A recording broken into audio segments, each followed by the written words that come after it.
Hi అండి. అందరికీ నమస్కారం. తల్లిని చెల్లిని చూస్తే ఫీలింగ్స్ రావటం ఏంట్రా అప్రాచ్యుడా?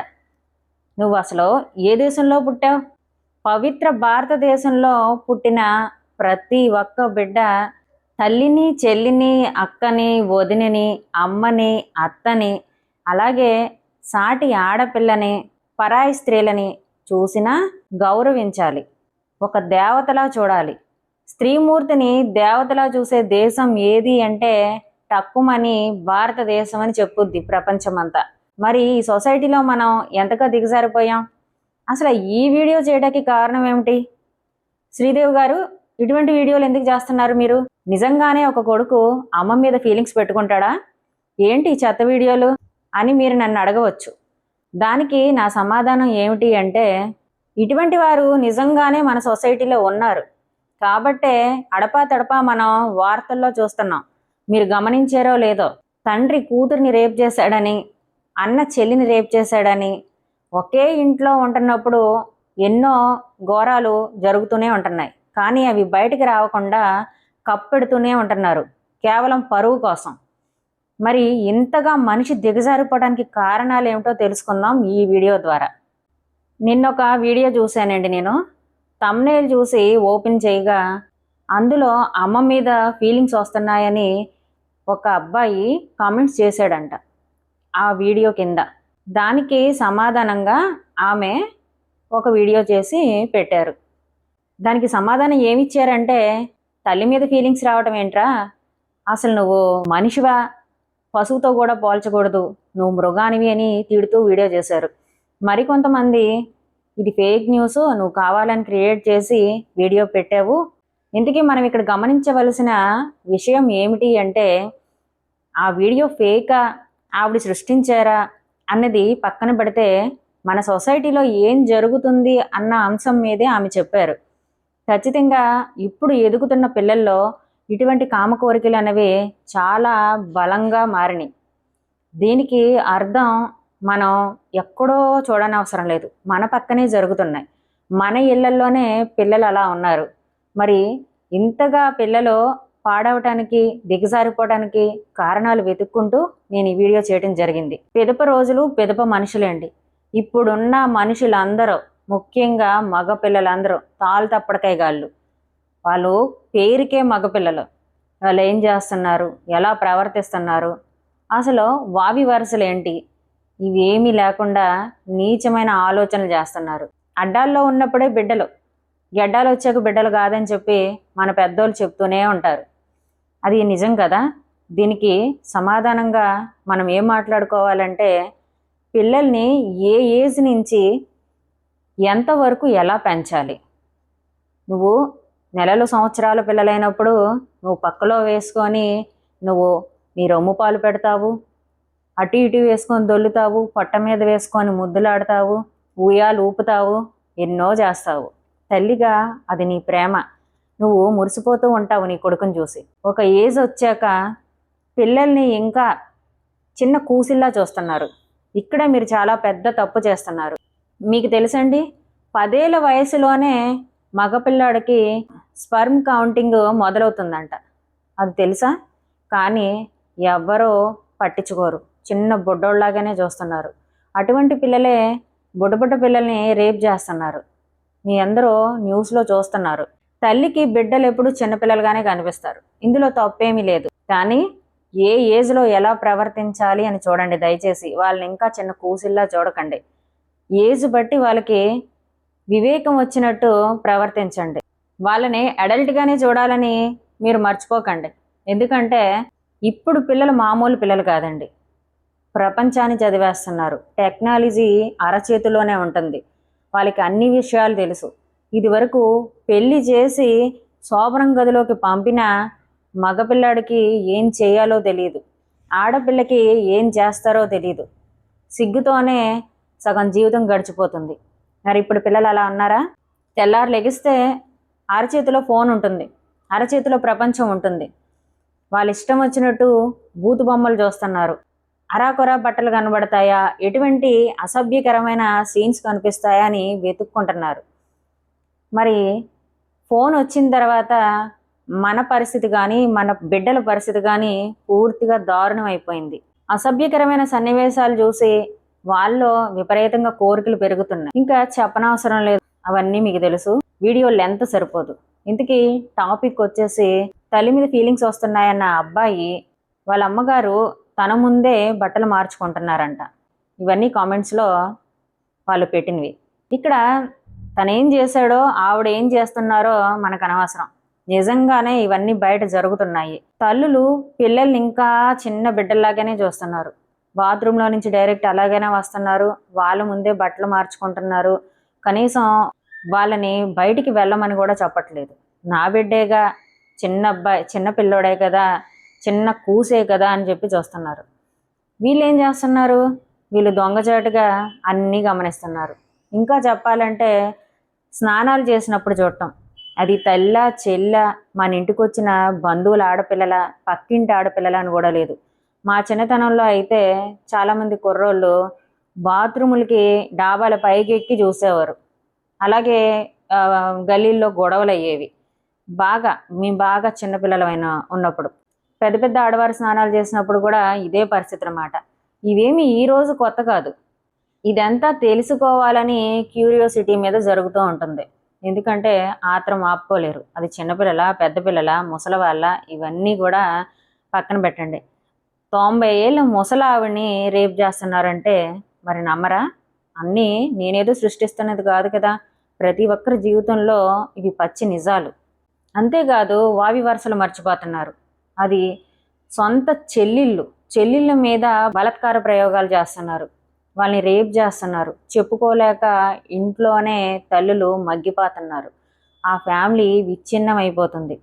కేవలం మద్యం మత్తులో ఒక్కటే కాదండి, ఫోన్ వీడియోస్తోనే ఇదంతా జరుగుతుంది. పిల్లలు ఏం చేస్తున్నారో కూడా మనం గమనించుకోవట్లేదు. ఇక్కడ ఉమ్మడి కుటుంబ వ్యవస్థ లేకపోవడం కూడా ఒక దౌర్భాగ్యమైన స్థితిలో ఉన్నామని చెప్పొచ్చు. నేను నా ప్రతి వీడియోస్లో చెప్తాను, ఉమ్మడి కుటుంబ వ్యవస్థని బలోపేతం చెయ్యండి అని. ఎందుకంటే దాని లోటు మనకి బాగా కనబడుతుంది. ఉమ్మడి కుటుంబాలు లేకపోవడం వల్ల మనకి వచ్చే నష్టాలు, మనం ఎదుర్కొంటున్న పరిస్థితులు, మన పిల్లల జీవితాలు నాశనం అవడానికి కారణాలు కనిపిస్తున్నాయి. నేను చెప్పిన వీడియోలో కూడా పిల్లల ముందు బట్టలు మార్చుకోకండి అన్న విషయాలు కూడా నేను చెప్పాను. చైల్డ్ ప్రైవసీ ఇవ్వండి, అలాగే మీరు కూడా తీసుకోండి అని చెప్పానమాట. సొసైటీలో ఇదే జరుగుతుంది. ఇప్పుడు ఉమ్మడి కుటుంబాలకి వెళ్తే గనక, ఉమ్మడి కుటుంబ వ్యవస్థలో అందరం కలిసిమెలిసి ఉండేవాళ్ళం. అమ్మమ్మ నానమ్మలు మనకి విలువలు నేర్పేవారు అన్నమాట. ఆ ఎథిక్స్ ఉండడం వలన ఇప్పటికీ మనిషి మృగం అవ్వకుండా ఒక మానవ నైజంతో హుందాగా బ్రతుకుతున్నాడు. మరి ఎందుకు తల్లిని చెల్లిని ఇంత కామంతో చూస్తున్నారు? వాళ్ళ మీద ఫీలింగ్స్ ఎందుకు పెరుగుతున్నాయి?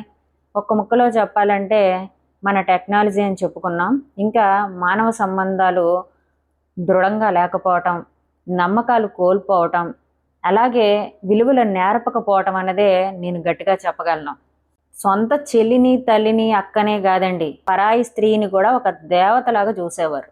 మరి ఆ పరిస్థితులు ఈ రోజులు లేవు. మన కజిన్స్ని కూడా సొంత చెల్లి అక్క కన్నా ఎక్కువగా చూసుకునేవాళ్ళం, సొంత తమ్ముడు అన్న కన్నా ఎక్కువగా చూసుకునేవాళ్ళం. అంటే మన చిన్నాన్న పెద్దనాన్న పిల్లలు, మన అమ్మ తరపులు అయితే మన పెద్దమ్మలు పిన్నమ్మల పిల్లలు, మేనమామ అత్తల పిల్లలు, వాళ్ళనే వరుసలు పెట్టి చూసేవాళ్ళం. మా అన్నయ్య వాళ్ళు అయితే నాకన్నా మా పెద్ద పిన్ని కూతురిని ఎక్కువగా ప్రేమించేవారు, ఎక్కువగా ఇష్టపడేవారు. అమ్ములు అమ్ములు అని అంత స్థానం సంపాదించుకుంది ఆవిడ. తన తర్వాతే నేను మాట. ఇదంతా ఎందుకు చెప్తున్నానంటే, ఇక్కడ పిన్నమ్మలు, పెద్దనాన్న, చిన్నాన్న పిల్లలు కూడా ఒకే కడుపును పుట్టిన పిల్లల్లాగా ప్రవర్తించేవాళ్ళం. ఈ రోజుల్లో అదేమీ లేదు. సొంత చెల్లిని కూడా కామంతో చూస్తున్నారు, అక్కని కూడా అంగ ప్రదర్శనతో వర్ణిస్తున్నారు. అందుకనే ఉమ్మడి కుటుంబ వ్యవస్థని డెవలప్ చేయమని అంటున్నాను. ఇక్కడ పెద్దవాళ్ళని మనతో ఉంచుకోకపోవడం కూడా చాలా కారణాలు కనిపిస్తున్నాయి. దానివల్ల మన పిల్లల జీవితాలు నాశనం అవుతున్నాయి. పెద్దవాళ్ళని తీసుకెళ్ళి వృద్ధాశ్రమంలో పడేస్తే పిల్లలు ఇలాగే గాలి అయిపోతూ ఉంటారు. అందరూ ఒక కట్టుగా ఉన్నప్పుడు, కుటుంబంలో ఎక్కువ మంది సభ్యులు ఉన్నప్పుడు ఆ కుటుంబం 1000 ఏనుగుల బలంకే సమానం మాట. ఇక్కడ అన్నా చెల్లెల బంధం అంటే అసలు తెలుసా మీకు? తల్లి అంటే ఏంటి? తల్లి ఒక ప్రత్యక్ష దైవం. మనకి జన్మనిచ్చిన తల్లినే ఆ మర్మాంగంలో నుంచి వచ్చిన బిడ్డవి నువ్వు తన్నే తప్పుడుగా చూస్తే కళ్ళు పోతాయి. మరి జన్మ ఉంటుందా? లేదా నువ్వు మృగంతో పోల్చుకోవటానికి కూడా సరిపోతావా? నీ ఆకలి తీర్చిన వక్షోజాలాన్ని నువ్వు కామంతో చూస్తున్నావని నీకు తెలుసా? ఇవన్నీ ఎందుకు మాట్లాడుకోవాల్సి వస్తుంది అంటే, మన సొసైటీ నాశనం అవ్వకూడదు, ఇంకా దిగజారిపోకూడదని చెప్తున్నా.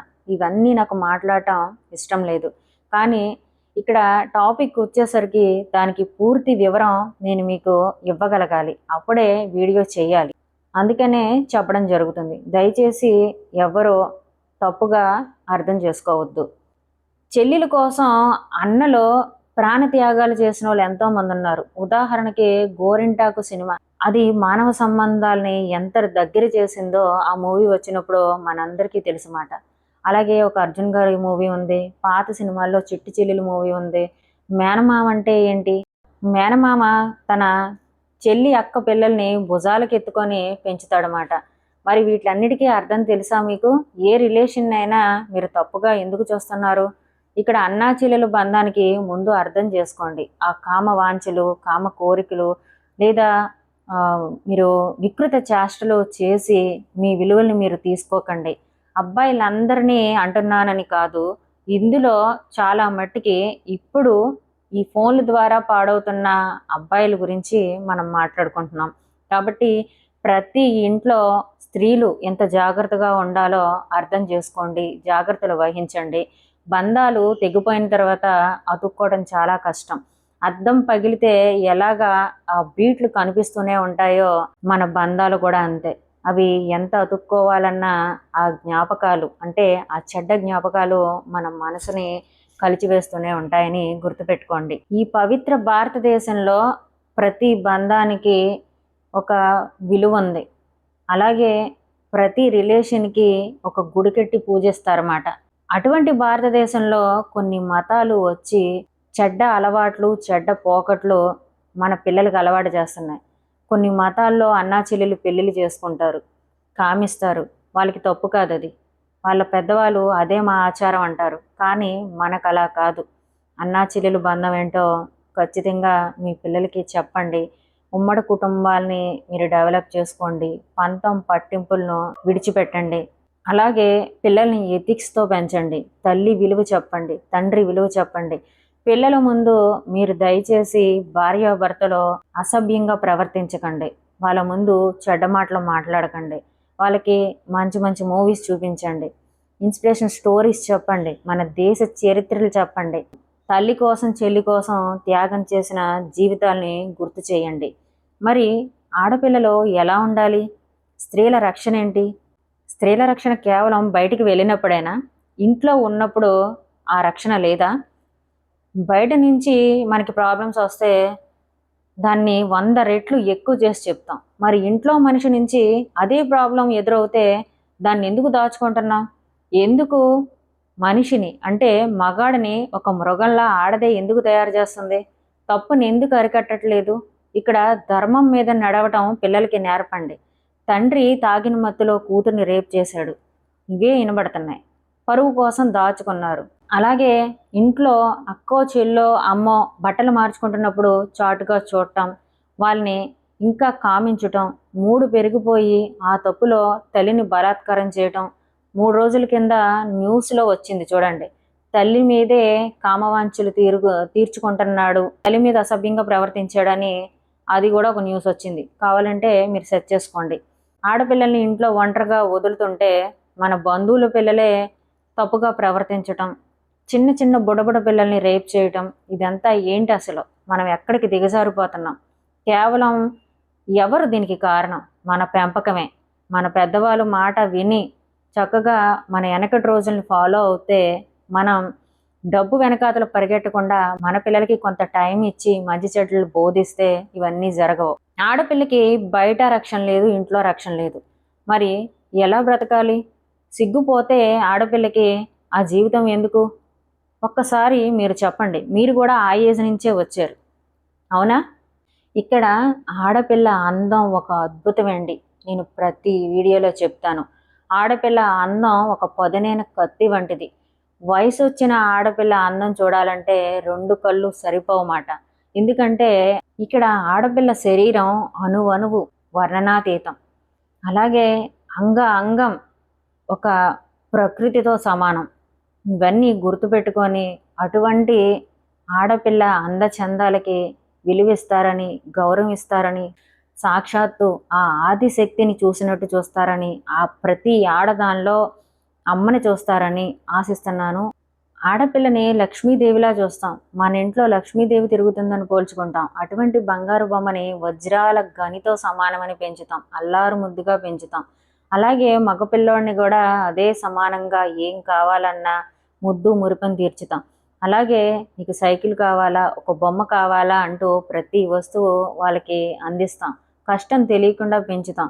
తన ఎగ్జామ్స్లో పాస్ అవుతే మనం ఏదో విజయం సాధించినట్టు ఆనందపడతాం. ఇవన్నీ ఒక ఎత్తు అయితే, పిల్లవాడికి క్రమశిక్షణ లేనప్పుడు, ఆ పిల్లవాడికి ఎథిక్స్ నేర్పనప్పుడు వాడి జీవితంతో పాటు మీ జీవితం కూడా నాశనం అయిపోతుంది అని తెలుసుకోండి. ఆడపిల్లల్ని పీరియడ్స్ వచ్చినప్పుడు అసలు వాళ్ళు ఏం చేస్తున్నారు, వాళ్ళు అసలు ఎందుకు అవి వస్తున్నాయి, అవేంటి అని క్లాతులని, లేకపోతే ఇప్పుడు ప్యాడ్లని ఒక్కొక్క మగపిల్లలో ఇవి కూడా గమనిస్తూ ఉంటున్నారు. మీరు అబ్జర్వ్ చేశారో లేదో. అందుకనే మీ బంగారాన్ని మీరు జాగ్రత్త చేసుకోండి. ప్రతి తల్లికి చెప్తున్నాను. పిల్లల ముందు మీరు బట్టలు మార్చడం, పిల్లల ముందు అసభ్యంగా ప్రవర్తించడం, టైట్ ఫిట్ డ్రెస్సులు వేసుకోవటం, చున్నీలు లేకుండా తిరగటం, వాళ్ళకి షేపులు వచ్చినట్టు కనిపించటం, అది మీ భర్త ముందు అవనివ్వండి, ఇంటికి వచ్చిన వాళ్ళ ముందు బయటకు కూడా అలాగే వెళ్తున్నారు. ఇటువంటి అర్ధనగ్న ప్రదర్శన మీరు మానితే మన పిల్లలకి ఒక అవగాహన వస్తుంది. తల్లి అంటే చీరలు కట్టుకోవాలి, అప్పుడే హుందాగా గౌరవంగా ఉంటారు. మీ నుంచి మీ పిల్లలు మంచి ఎథిక్స్ నేర్చుకుంటారని చెప్పి ఈ వీడియో ఇంతటితో ముగిస్తున్నాను. ఈ వీడియో ద్వారా ఇలా ప్రవర్తించిన పిల్లల్లో మార్పు రావాలని నేను కోరుకుంటున్నాను. మీరు కూడా అదే మార్పుతో ఈ వీడియోని అందరికీ షేర్ చేయండి, మీ ఫ్యామిలీ, ఫ్రెండ్స్, రిలేటివ్స్కి.